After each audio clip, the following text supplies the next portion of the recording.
Hello and welcome. My name's James. I'm the candidate coach. Thanks very much for joining me today for this workshop, How to Write a Knockout Cover Letter. Now, if you attended our previous workshop, we focused on how to create an amazing resume. And if you want to watch that workshop again, I'll be sharing the link with you shortly so you can watch a replay.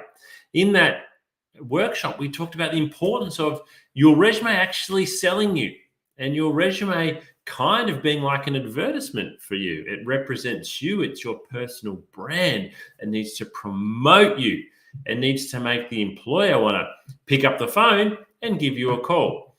Now, cover letters are in some ways exactly the same, but in some ways they're very different. So in today's session, what I'm going to talk to you about firstly is why cover letters are important. I'm going to show you how you can make a really attractive and eye-catching cover letter that is actually easy to repeat each time you go and apply for a job. When I speak with candidates, one of the main reasons they don't like submitting cover letters is because it takes a lot of time. The expectations with cover letters is that you will really tailor them far more so than you will do your resume. And so if you're applying for multiple jobs each day or each week, you're really needing to create multiple cover letters in some ways from scratch is what many people believe. But what I'm going to show you today in our workshop, I'm going to share with you my template. It's kind of like my secret recipe. It's my formula for creating amazing cover letter that you can customize, that looks really tailored, and that you can change for each job without having to do a huge amount of work. So strap yourselves in. We're going to have a great session today, and I hope that you really learn a lot. Now, it's probably important to remember that when you are attending a workshop, you're probably going to hear lots of new things today. You're going to hear lots of new things. You might not be able to absorb everything. So don't aim to have your complete overhaul of your cover letter unless you really need it. But if you can get one or two things out of today, one or two tips from today's session that really help you with your cover letter moving forward, then I think it will have been time well spent. So how do we write a knockout cover letter? Well, before we get into it, just a couple of housekeeping things. I am streaming to you live today via our YouTube, Facebook, LinkedIn, Twitter channel. I'm appearing on many of our partner sites. A very good morning if you're watching us one of our partner sites today. If for any reason I do drop off the line, if I fall off the line for any reason, please just wait for me to rejoin. It doesn't happen very often, but I do a lot of live streaming and just occasionally we get a gremlin in the line. What I'd love you to do, though, is to ask lots of questions. The Q&A is live today. So if you ask a question in the comments box, a few of you have already said good morning, you will get a response. We will answer your questions live as we're going along today. But also take lots of notes. Take notes as we're going along. And we'll take even further questions at the end of the session today. Maybe you've got a question about your resume, your interview technique, where to find jobs. So the questions don't have to be just limited to cover letters at the end of the session. We will hang around and we will answer the questions that you would like to have answered. A little bit about me, your presenter. Who am I? Well, my name's James. As I said, I'm a director at Smart Recruitment, and I've been at Smart Recruitment since 2005. So I've spent my whole career in recruitment since I graduated in HR in Melbourne, in Australia. I've conducted over 3,000 interviews, over 600 group assessments in that time, and placed over 1,000 people into jobs. Probably for the context of today, over that period of time, I've easily read 100,000 resumes, and I'd say probably 2/3 of those resumes had cover letters. So yeah, 50 to 60,000 plus cover letters I've read over my recruitment journey. And I've really noticed how big a difference a good cover letter can have. It can make all of the difference. And we launched the Candidate Coach, the platform that we're meeting on today, in December 2019. Now, one of the myths, I want to debunk one of the myths to start off with. A lot of people will tell you, look, you don't really need to write a cover letter. Cover letters aren't read anymore. They're kind of, they were good in 1995, but they're just not relevant anymore.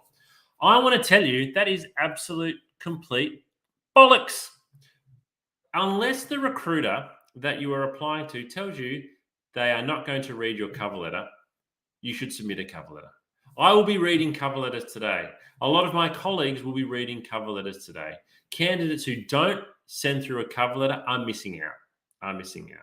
Now, if a recruiter says to you, hey, I'd love you to apply for this job, don't worry about a cover letter, we don't read it, that's fine. Then you don't need to go and submit a cover letter. But unless you specifically know in advance that is the case, then you need to submit a cover letter because it's too much of a risk. Now, as I mentioned, yesterday we ran a great workshop, Create an Amazing Resume. And there's not much point having a great cover letter unless you have a great resume to go with it. You can go and watch a replay. So I'll leave this up on the screen there for a moment. I know with a YouTube link like that, it's capital letters and it's lowercase letters. But if you want to go and watch a replay of our workshop, How to Create an Amazing Resume, which partners in many ways with today's workshop, Write a Knockout Cover Letter, screenshot that, write that down quickly, go away and watch that workshop on our YouTube channel. Or if you attended last week and you want to watch it again, go and knock yourself out and make sure that you've got an amazing resume to go with your knockout cover letter. So, cover letters. I want to start off by asking you a couple of questions. Feel free to type these into the comments box if you like, what your answers are. Question number one, are you submitting a cover letter with every application? I've kind of given this away. Is it yes? Is it no? Or is it just sometimes? Is it just sometimes that you're submitting a cover letter? And then the follow-up question, are you tailoring each and every cover letter to make it specific to that vacancy? Or are you using the same cover letter? Are you using the same cover letter to apply for every job? Yes, no, or sometimes. Feel free to type your answer in wherever you're watching. I want to share something with you. So this is Joanne. She's a recruiter. Joanne reads cover letters before she opens the resume. So imagine if you're applying to a job that Joanne's recruiting for. She's going to look at your cover letter first. She's going to read your cover letter before she reads your resume. Now, Joanne's not the same as every other recruiter out there. Joanne's probably more unusual in the way she goes about it.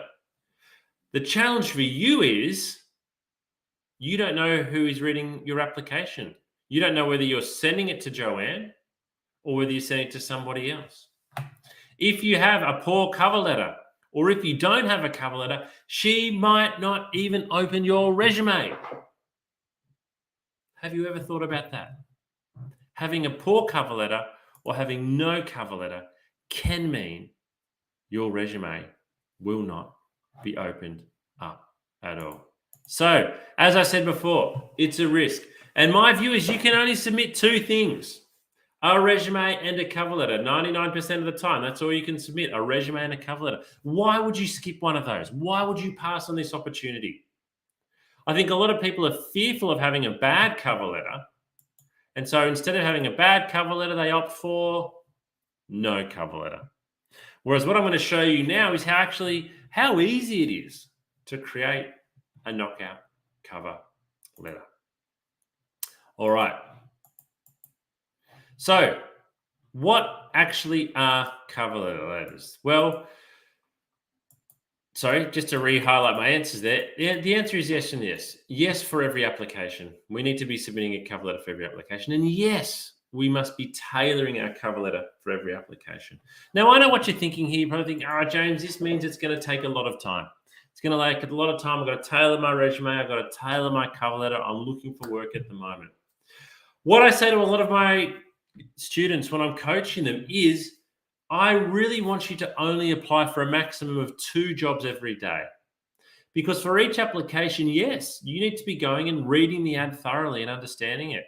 You need to be researching into the company. You need to be tailoring your cover letter, and you need to be tailoring your resume. You want to be applying specific for that vacancy. That is going to take you 2 or 3 hours per application to do it well, because you need to do it well. So a maximum of 2 jobs per day, because we need to be putting in effort. Alternatively, you can sit there and we see it on our end. We see people who apply for 50 jobs in 50 minutes. They just click and apply the same resume and cover letter and they send it off to 50 jobs. Now, from a recruiter's point of view, which application do you think is going to stand out the most? The one that you spent 2 or 3 hours on and you've tailored it, you've customized it specific for the job, or the one that just gets sent out to every single job? Have a think. I'm not saying that you can't apply for more jobs than that. And even if you are only doing 2 a day, if you're applying for jobs 5 days a week, that's still 10 applications a week. If you're looking for a month, that's 40 applications. That's a lot of applications for you to keep track of. We need to make sure that we're keeping track of our applications. Okay, so cover letters. We actually use different language.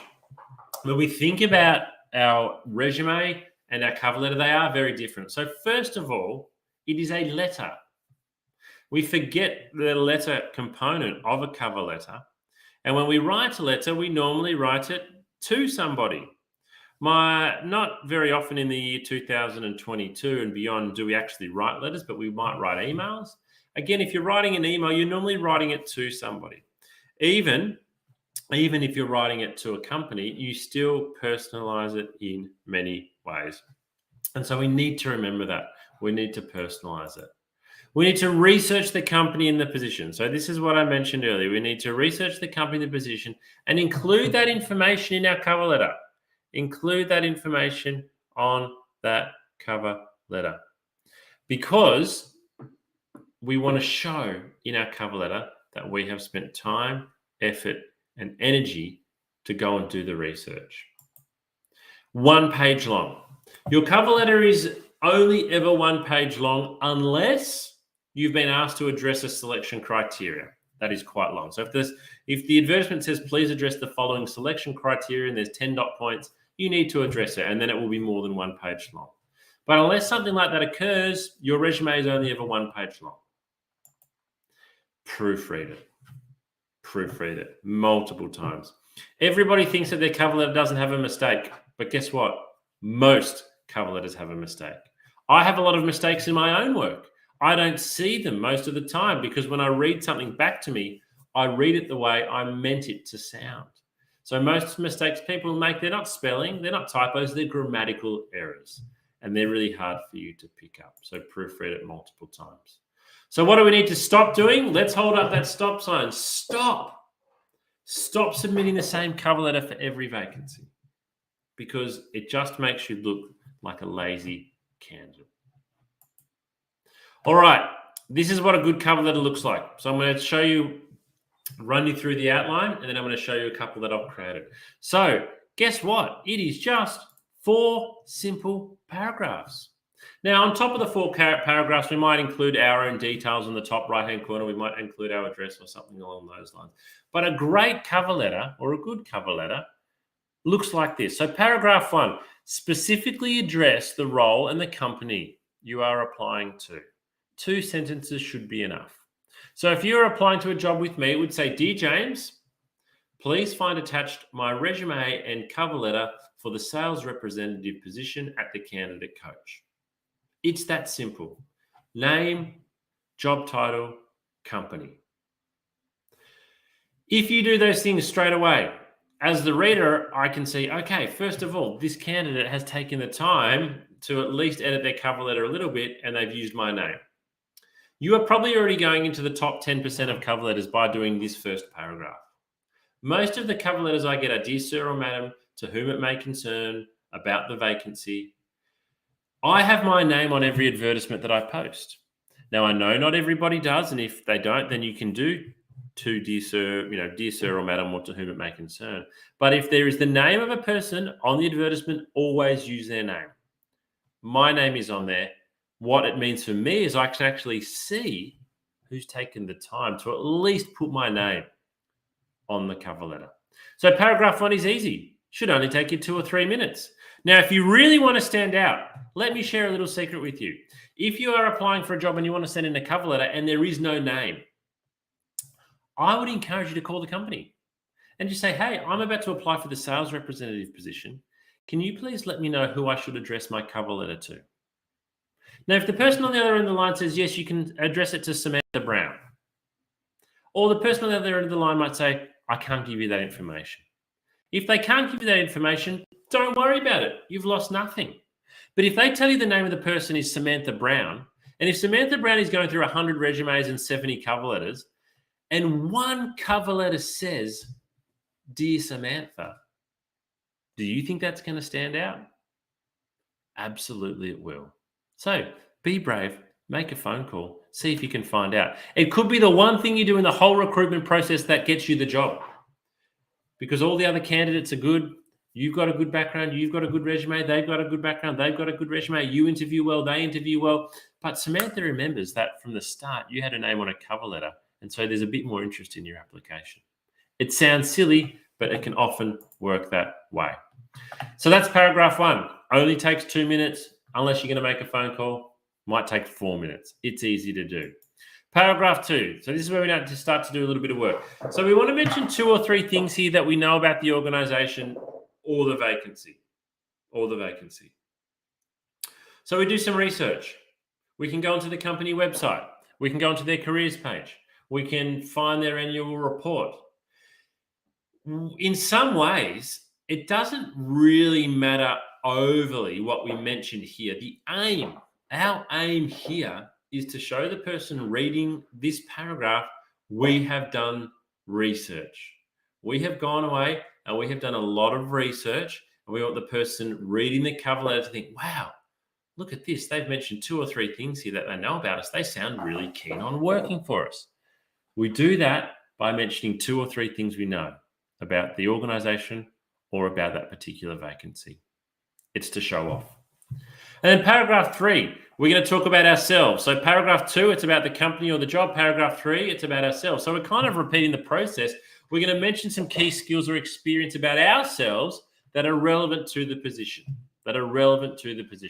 We can only pick 2 or 3 things here. 2 or 3 things. And this is one of the reasons, again, why your cover letter must change for every job. Even if you are out there and you are just looking for a customer service job, every customer service job is a little bit different. Every customer service advertisement is a little bit different. In paragraph 3, key skills or key experience. So we can maybe mention 2 or 3 things. We've got to mention 2 or 3 things that we've done that are relevant to the job. There is no point in mentioning that, we have great phone-based customer service experience if the job is not asking for it. If the job is asking for it, we want to mention it. So we've got a tailor here. So paragraph 3, what are our key skills relevant to the position? And then paragraph 4, it is a brief conclusion. Something like, thank you for reading my cover letter. I can be reached on this number, and I look forward to hearing back from you. That's a 1-minute line. So paragraph 1 and 4, very straightforward. They only take a couple of minutes. Paragraph 2 and 3 is where we need to do the work. But again, I don't think the amount of work I'm asking you to do here is excessive. And if you do it, if you follow my formula here, you will be in the top 1%. Top 1% of cover letters. I guarantee. Because, as I said before, most people are lazy. When it comes to cover letters, they do the bare minimum. So if you can tailor yours, you will really have yours standing out. All right, I'm going to show you now how I've applied my own rules into writing a cover letter. Here we go. So, top right-hand corner, you might see there that I have included the address. But then we get into the cover letter. So, dear Rupert, I'm writing to you as an enthusiastic applicant for the marketing coordinator with Duke Industries. So we've used a person's name, Rupert, the job title, marketing coordinator, and the company, Duke Industries. Again, straight away, this sounds really good. It sounds really good. I know that this person has taken some effort straight away with this cover letter. All right, paragraph 2. Here's where we're going to talk about what we know about the company or the vacancy. Sorry if it looks like I'm looking over to the right, because that's where my presentation screen is. I'm right. So I've long followed Duke Industries and was impressed to see them win an award at last month's National Marketing Awards. To be recognised for digital innovation is a great achievement. As a passionate marketing graduate, I've studied Duke Industries' graduate marketing program and am impressed with commitment to both technical and holistic learning. Now, this is a made-up company and a made-up cover letter. You might think that that paragraph there sounds really specific, but have a look at it. If Duke Industries did win an award, it would be on their company website. It would probably be on their socials, and we're just mentioning that in the cover letter. We're also mentioning that we've studied their graduate marketing program, and we're really impressed. So again, if I was reading this cover letter, I'd think, yes, this candidate is doing a lot of research. They've put a lot of effort in. They know about us and they know about our program. They're not just throwing this cover letter out to the job like they do every other job, or like most candidates do. All right, paragraph 3, this is where we're going to focus on ourselves. Whilst completing my master's in marketing last year, I was given the opportunity to work as an intern in the marketing department at Rosenberg and Associates. This 12-month placement included 4 rotations. However, it was digital marketing which I enjoyed the most. I worked with several of our top-tier clients and gained great exposure. I was awarded Intern of the Year from a pool of 20. Now, you might not be able to make those claims. You might not have been Intern of the Year. But what you can see here is that the person is mentioning some skills or experience or achievement that is really relevant to the job. We know it's a marketing coordinator role. So we're talking about how we've worked in a graduate marketing placement. It's very, very relevant. Then paragraph 4, it's a simple sign-off. Oh, sorry, one more thing on paragraph 3. If you've made an achievement, mention it. If you've won an award, you've done something that was top performing, mention it in your cover letter. Be really, really proud of that achievement. And paragraph 4, it's a simple sign-off, isn't it? It is a simple sign-off. I look forward to hearing back from you regarding my application. I'll be able to make myself available at short notice. So paragraph 1 and 4, 1 to 2 minutes each. Paragraph 2 and 3, that's where we do the work. But again, once you get used to writing a cover letter like this, I don't think it's going to take you a lot of time. I really don't think it will. Now, I'm going to show you the same cover letter or the same text written in a different layout, a different format. Okay, so let me bring that back up for you now. So here's the same cover letter, but we've got a different layout and design here. Excuse me. Excuse me. Just have a sip of water. If you look from Dear Rupert and below, it's exactly the same. I'm writing to you as an enthusiastic applicant for the marketing coordinator vacancy with Duke Industries. So everything below there is the same, but we've done a couple of different, I guess, graphical design bits here. So we put the name up the top and the title. We've also put contact details. And then down the left-hand side, we've included a headshot and a profile. So there's a bit of extra information here. We've talked a little bit more about ourselves. We're showing a bit more branding, a bit more personal branding as well. Whether or not you use template 1 or template 2, it's really up to you. You've got to do what you feel comfortable with. If you like the one that's on the screen there now with a photo and a bit more design, great, go and use it. If you like the more simple layout, great, go and do that. It's your personal brand. So just a question that's come through, I might answer this one live on air. Paragraph 3 really needs to be specific examples of what we've done, not just general attributes such as highly organized. This is a great question. I would say yes, specific examples are far more powerful. Specific examples on resumes, specific examples on cover letters are far more powerful. You can sit there and say, hey, I'm organized and I'm a good communicator. Great. But guess what? Anybody can say that. It's not quantifiable. If you mention something specific, though, like I have a typing speed of 80 words per minute, that's specific. That is specific. And if you're going for an administration job, it's a really good thing to have. So yes, I would look to make your skills, achievements, or experience as specific as you can get. And again, bearing in mind, it's paragraph 3, it's one paragraph. We can only choose a couple of things, 2, maybe 3 at the most. So we really want to be promoting and selling ourselves there. Thank you for that question. I don't always read them out on air, but that one was really relevant. Okay, now with all of the templates that I've shown you, both of them, you can download these on our candidate coaching platform. If you like, you can go and download this template today. Obviously, you need to rewrite it because you're not me, but you can go and use this template. We've got it available for you to use and we've got some instructions that go with it too. Okay, so you're probably wondering, what's with all the research? I'm asking you to do a lot of research. Well, I want to share with you a quote from a well-known recruiter in Australia who's here in Melbourne, Stefan Wheeler. And this is a LinkedIn post that he did a little while ago. So Stefan wrote, credentials on your resume will get you that first interview, but it's not the key to your next position. Looking at the people we recently hired or who will be joining us shortly, there is one thing that they all have in common. They were uber prepared. They have dug deep into what we do and stand for. They impressed us with their understanding of our business and the problems we are trying to solve. Yet, not all of them were exactly what we were looking for. On the opposite side, I interviewed a candidate the other day who looked great on paper. But when I spoke with her, she had no idea what we were doing and said she'd only research a company once she lands an on-site interview. Well, it's a Zoom interview these days. Though if you haven't spent any time researching our company, you are missing the mark. I understand doing research takes effort and you don't even know if it will pay off. However, that's exactly what other applicants do to get the job. And they're the ones you compete with right from the beginning of the application. So it's the last paragraph. I'm going to read it again because this is key. I understand doing research takes effort and you don't even know if it will pay off. However, that's exactly what other applicants do to get the job. And they're the ones that you compete with right from the beginning of your application. So you might be sitting there and you might think, look, I don't think I need to do the research. Guess what? You're right. You don't need to do the research. But also, guess what? The best candidates are.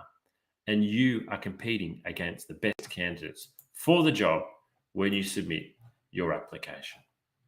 Alrighty, if you are wanting more cover letter tips, head over to our candidate coaching platform. You can watch a whole video, episode 7, writing a great cover letter. You can hear from myself and the other recruiters you can see on the screen there now with all different backgrounds who will give you their thoughts and advice on how to write a great cover letter. If you're wanting more assistance beyond that, a reminder of all the tools and resources that are available to you on our candidate coaching platform. We have 12, well, it's actually up to 14 video coaching episodes on all different topics. Resumes, cover letters, yes. We've got 2 videos on how to prepare and stand out at interview. We've got videos on salary negotiation, how to prepare for a video interview specifically, how to create an elevator pitch, a whole lot of different coaching videos. We've got templates that you can download. Interview questions. If you're unsure about what you need to practice when you are going to have an interview, come and download our interview questions. We've got online tests. You can take an online test and get a score based on your skill. You can get a checklist downloaded to make sure you are ready. Got a video interview? Download our checklist to make sure you are best prepared for your video interview. We've got articles you can read. We've got specific content and advice for executive job seekers who are going for senior level type roles. We advertise more live upcoming workshops, and we've got mental health resources as well available to you, all for free. So, thank you for attending. We would love for you to provide feedback on today's workshop. So most weeks we run 2 different workshops. We are running 8 workshops every month, and we would love to get some feedback from you on what you thought of today's workshop so that we can continue to improve our workshops into the future. In that survey, it's only 4 or 5 questions. We also ask you, what other topics would you like us to present on? We do LinkedIn. We've got personal branding coming up soon. We have workshops coming up in the next few weeks with regards to interview technique, how to give great interview questions, how to give great answers to interview questions, and many other topics. But we would love to hear from you. What is it at the moment? Where are you struggling with your job search? Where can we provide you with some assistance? We'll finish today with this video. This video is really important. It talks about the mental health challenge that is quite hidden when it comes to looking for work, but that many people might suffer from. So thank you for joining us today. This workshop will conclude at the end of this video. Get out there, rewrite your cover letter. Good luck with your job hunting. Bye-bye for now.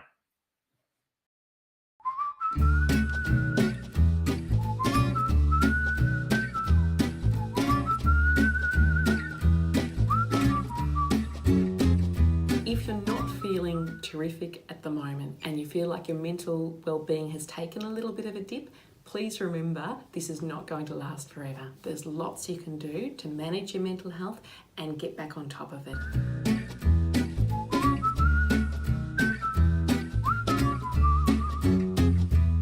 I am Dr. Sarah Barker. I'm a clinical psychologist. I've worked in workplace mental health with Black Dog Institute for the past 7 years.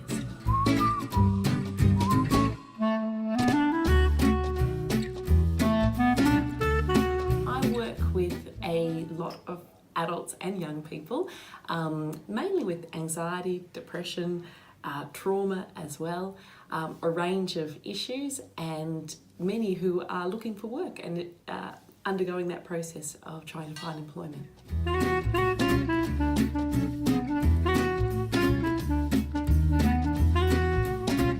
Looking for work causes mental strain because our identity is tied up with our work. Work gives us meaning, it gives us purpose, it gives us company and connection. So it's stressful for lots of reasons looking for work, and it can take a toll on our mental health.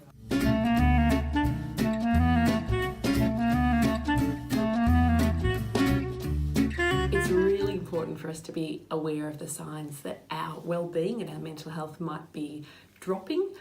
Probably the biggest sign is changes in behaviour. So that might be changes in the way we're thinking or talking to ourselves. We might be saying things like, who would employ me? I'll never get a job. We might be really down on ourselves and really hard and critical on ourselves when normally we're not so hard and critical. We might also, in our relationships, change our behaviour. We might be more snappy or more irritable with people that we love, that normally we might be a little bit irritable sometimes, but not irritable in that way. Losing interest in things that usually sparked us and ignited us and gave us joy. So perhaps usually we like walking the dog and suddenly we start thinking, I can't be bothered walking the dog today. That sort of thing, those changes in behaviour are really significant because they tell us that something's different, and if we're noticing, I suppose, more than one of those and it's affecting the way we feel, and this is over a period of say 2 weeks or longer, then it's a really good idea to have a chat to a GP that you trust, and find out what might be going on, have a discussion and see if there's any physical reasons for that, or if perhaps your mental health and well-being might be able to do with a little bit of extra support, and then the GP can refer you on to see a psychologist, a counsellor, whoever is most appropriate for you.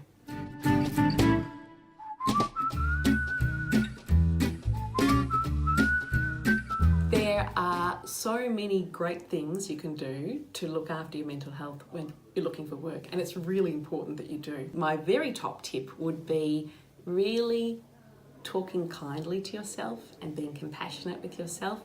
I think when we're looking for work, we can have a lot more questions like, will I ever get a job? Will I ever be employed? It can feel like this could go on forever. So being kind to ourselves and saying things like, it will work out. There will be a day, my efforts will be rewarded. It will just take time. I just need to keep trying. Reminding yourself of your strengths. And that might even be tapping into people you love and asking them what your strengths are, because sometimes it's harder to find them when our mood's a bit low and we're feeling more worried. We can be harder on ourselves. I think that routine is really, really important to our well-being. When we're looking for work, we mightn't have such a regular routine because there mightn't be a 9 to 5 start and finish time for a job, or there isn't. So instead, thinking about looking for work as a job in itself can be helpful. Having a start time and a finish time can be really helpful, and some set tasks that you hope to achieve that day. Purpose is really important too. So purpose might come through routine, but it can also come through other things. Meaning's really important, and our work gives us meaning. So when we're looking for work, meaning mightn't feel like it's there as much. Part of what we can do is infuse those tasks with meaning. So I am doing these things today, I'm looking for work, and that is meaningful in itself because there's an end goal to this. It will be something that's good for me and good for the people that I love as well.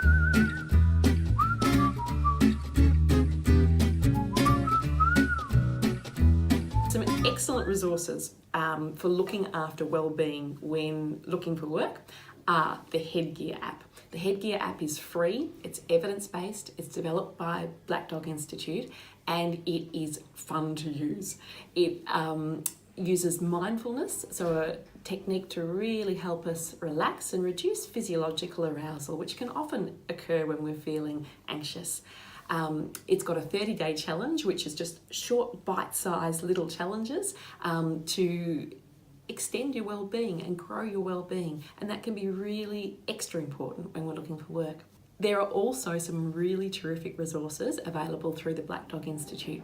One of them is a beautiful self-care plan that encourages you to think about your top coping tips, the things that personally work best for you, that are positive coping strategies.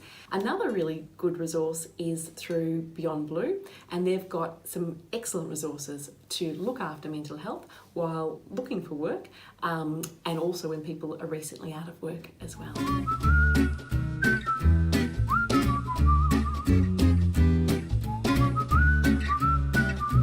Probably time to seek professional assistance when you notice your mood is lower and you're feeling more down than usual, when you're worrying more and perhaps worrying excessively about things that you wouldn't normally worry about, and perhaps in your relationships too, when you're more tense with people and perhaps more snappy or irritable.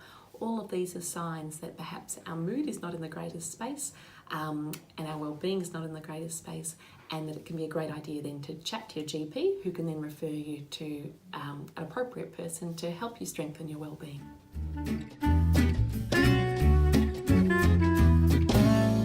It's very common for people to have a dip, but please know that that's not going to last forever, and that there's lots you can do through looking after yourself, but also through getting access to professional support that can really give you a boost again and get you back feeling good as you're looking for work.